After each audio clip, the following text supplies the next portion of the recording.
तो यार अभी डेट फिक्स नहीं है। ये एक ऐसा टाइम है जिसमें तुम्हें रिवीजन, क्वेश्चंस की प्रैक्टिस, रिवीजन, क्वेश्चंस की प्रैक्टिस, रिवीजन, प्रैक्टिस। क्या एक प्रॉपर स्ट्रैटेजी होनी चाहिए इन 15 दिनों में पूरी फिजिक्स को कवर करने के लिए।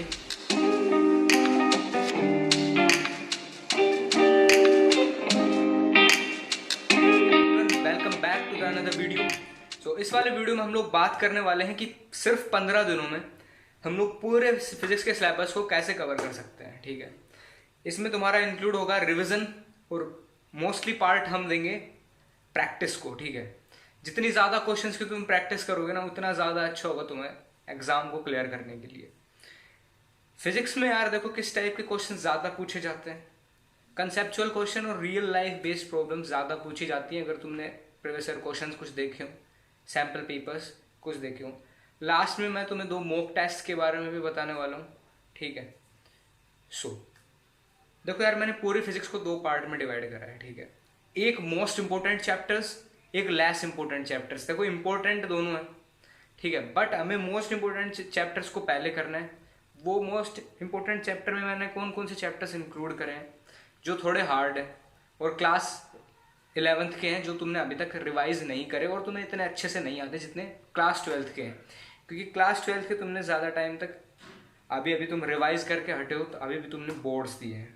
ठीक है, लेकिन उस इम्पोर्टेंट में ये भी हैं जिनसे ज़्यादा क्वेश्चंस बनने के चांसेस हैं, और जो कम इम्पोर्टेंट हैं उनमें मैंने उन चैप्टर्स को इंक्लूड करा है जिसमें तुम्हें बार बार रिवीजन भी कर रखा है, और उन चैप्टर्स को इतना ज़्यादा टाइम देने की ज़रूरत नहीं है। ठीक है, तो फर्स्ट हम पहले मोस्ट इंपॉर्टेंट चैप्टर्स के बारे में डिस्कस करेंगे। तो मैं तुम्हें नाम बोलता जाऊंगा और तुम्हें उन्हें एक पेपर पे लिख लेना है।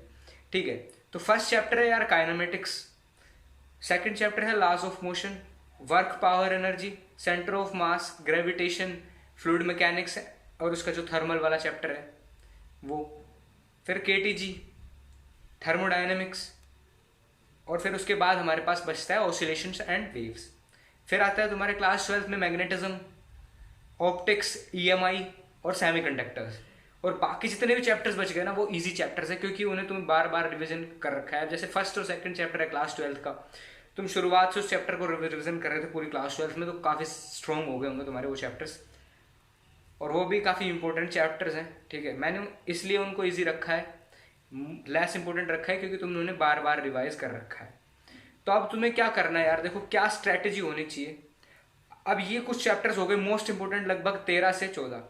ठीक है, अब देखो तुम खुद के अकॉर्डिंग में डिसाइड कर सकते हो कि मेरा कौन सा ज़्यादा चैप्टर अच्छा तरीके से है और कौन सा चैप्टर वीक है। तो तुम्हें क्या करना है, पहले रिवीजन करना है। ठीक है, जो भी चैप्टर तुम करो, अब इस स्ट्रैटेजी के अकॉर्डिंग तुम एक चैप्टर को एक दिन के लिए दे सकते हो। ठीक है, मोस्टली तुम्हारे 15 से 16 दिन में ये स्ट्रैटेजी मतलब हो जाएगी। ठीक है, क्योंकि जो इजी चैप्टर्स हैं उनको हम बाद में करेंगे। पहले जो मोस्ट इंपोर्टेंट चैप्टर्स हैं, जो हार्ड चैप्टर्स हैं, जो तुम्हें नहीं आते, जो तुम्हें कम आते हैं, पहले 15 दिनों में हम उन्हें कवर करेंगे। ठीक है, उसके अकॉर्डिंग क्या होगा यार, तुम जितने चैप्टर्स तुम्हारे वीक हैं उनका सभी का 1 घंटे तक रिविजन करो पहले, फिर उनके क्वेश्चंस अटेम्प्ट करो, क्योंकि क्वेश्चंस बहुत ज़्यादा इंपॉर्टेंट है। कंसेप्चुअल क्वेश्चन ज़्यादा करना फिजिक्स में बाकी सब्जेक्ट्स के कंपैरिजन में। ठीक है, क्योंकि इसमें हाई न्यूमेरिकल वैल्यूज़ नहीं पूछी जाती, हाई न्यूमेरिकल वैल्यूज़ वाले क्वेश्चन नहीं पूछे जाते जैसे कि आपका बाकी इंजीनियरिंग एंट्रेंस एग्जाम्स में होता है। ठीक है, तो पहले तुम्हें इन चैप्टर्स को रिवीजन करना है, भले तुम फिर यूट्यूब से करो, क्योंकि यूट्यूब पे कई सारी ऐसी वीडियोस हैं जो पूरे चैप्टर को 1 घंटे में रिवाइज करवा रही है। ठीक है, उन चैप्टर से रिवाइज करो, तुम्हारे पास नोट्स हैं, किसी रेफरेंस बुक्स हैं, उनसे रिवाइज करो, फिर क्वेश्चंस करो, लगातार क्वेश्चंस करो, क्योंकि अब ऐसा टाइम है अगर तुम जितने ज़्यादा क्वेश्चन करोगे ना पेपर में तुम्हें उतनी आसानी रहेगी, और हो सके इतने एमसीक्यू सोल्व करो। ठीक है, मोस्टली क्वेश्चंस एमसीक्यूज ही सोल्व करो, फालतू के क्वेश्चंस मत सोल्व करो। अब इतना टाइम नहीं है कि तुम पूरी किताब पढ़ो, अब तुम्हें जस्ट 1 घंटे में रिवीजन करा क्वेश्चन करे, रिवीजन करा क्वेश्चन करे। मैं ज़्यादातर फोकस क्वेश्चन पे इसीलिए कर रहा हूँ क्योंकि क्वेश्चंस ही तुम्हें इस पेपर को क्लियर करेंगे। ठीक है, तुम्हारे पास कंसेप्ट होंगे, ठीक है, लेकिन अगर तुम्हें क्वेश्चन ही सोल्व नहीं करना आता, तुम ज़्यादा टाइम लगा रहे हो, तो फिर तुम्हारा टाइम भी निकल जाएगा। और एक चीज़ प्लस पॉइंट है इस एग्ज़ाम की यार, तुम्हें टाइम काफ़ी ज़्यादा मिलता है। ठीक है, 3 घंटे तुम्हें मिलते हैं इस पेपर को आराम से, और जेई मेंस में 3 घंटे का होता है यार, लेकिन उसमें काफ़ी ज़्यादा क्वेश्चंस होते हैं। ठीक है, अब देखो, अब हार्ड चैप्टर्स में तुम्हें क्या करना है, रिवीजन कर रहे हो और hand to hand question solve कर रहे हो। ठीक है, हर एक सब्जेक्ट के लिए तुम ऐसा कर सकते हो। ठीक है, अब देखो मॉक टेस्ट के बारे में बात कर रहा था यार मैं। तो अब देखो मॉक टेस्ट कई सारी जगह अवेलेबल हैं, कुछ पेड हैं कुछ फ्री हैं। ठीक है, तुम पेड भी खरीद सकते हो और 2 मॉडल टेस्ट पेपर्स तुम्हें फ्री में मिल जाएंगे। ठीक है, एक एजुकेशन रिवोल्यूशन नाम से एक एप्लीकेशन है, वो तुम डाउनलोड कर सकते हो, उसका लिंक तुम्हें डिस्क्रिप्शन में मिल जाएगा। वहाँ से जाके तुम सिंपली लॉगिन कर सकते हो गूगल से, और वहाँ पे तुम्हें एक टेस्ट मिलता है। ठीक है, अगर तुम्हें वो पैकेज पूरा खरीदना है तो 199 का है 1 महीने के लिए। सो तुम वो खरीद सकते हो यार, रियली वर्थ इट है। ठीक है, क्योंकि 199 में अगर तुम 1 मंथ में अगर 10 के आसपास भी मॉडल टेस्ट पेपर सोल्व कर लेते हो तो उनका एक अच्छा रिटर्न तुम्हें मिल जाएगा। उस 199 की इन्वेस्टमेंट का तुम्हें एक काफ़ी अच्छा रिजल्ट मिल जाएगा। और एक TCY ऑनलाइन के नाम से एक प्लेटफॉर्म है, उस पर भी तुम्हें एक टेस्ट फ्री मिलेगा, तो वो भी तुम अटेम्प्ट करके देखो। वो भी पेड है काफ़ी सारे, उसके जो बाकी बचे टेस्ट हैं उनको तुम खरीद सकते हो अपने अकॉर्डिंग जैसा तुम्हें लगे। ठीक है, तो यार TCY ऑनलाइन के शायद थोड़े महंगे हैं या फिर इनमें से एक किसी के महंगे हैं, तो तुम अपने अकॉर्डिंग कंपैरिजन कर सकते हो।